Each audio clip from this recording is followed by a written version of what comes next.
Hormone science is really that focus that we have as endocrinologists in the laboratory to discover, what do hormones do? How do they signal to cells? How do they travel through the body?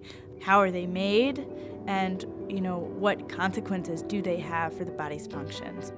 And without an understanding of it, we don't know how to approach correction. But now we have not only many new targets for drugs, but we understand what the hormone does in a cell, which genes they turned on, which gives us idea for other therapies against the downstream pathways that spread out into all of metabolism and reproduction and cancer.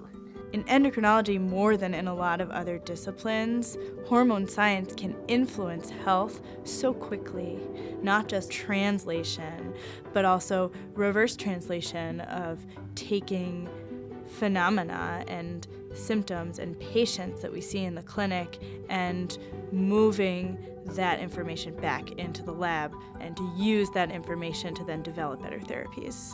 That's really what is captured in that phrase of hormone science to health. At the present time, we have many good therapies for endocrine diseases and for general diseases of reproduction, metabolism, and cancer especially.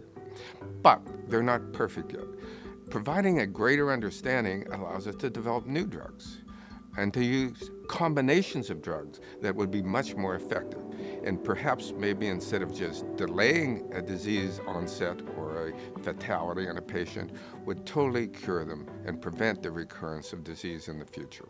A couple other things that get me really excited about the future of endocrinology. I might envision a world with imaging technologies where we can see what a hormone is doing in the moment in a particular place in the body. That's really exciting to me.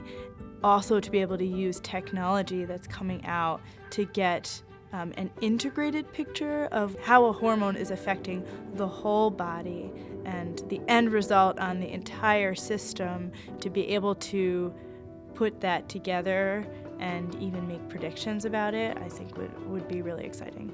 We are going there right now, that you can see it appearing in the field. You could see the early events of this, and the next decade is going to be an explosive decade from this point of view.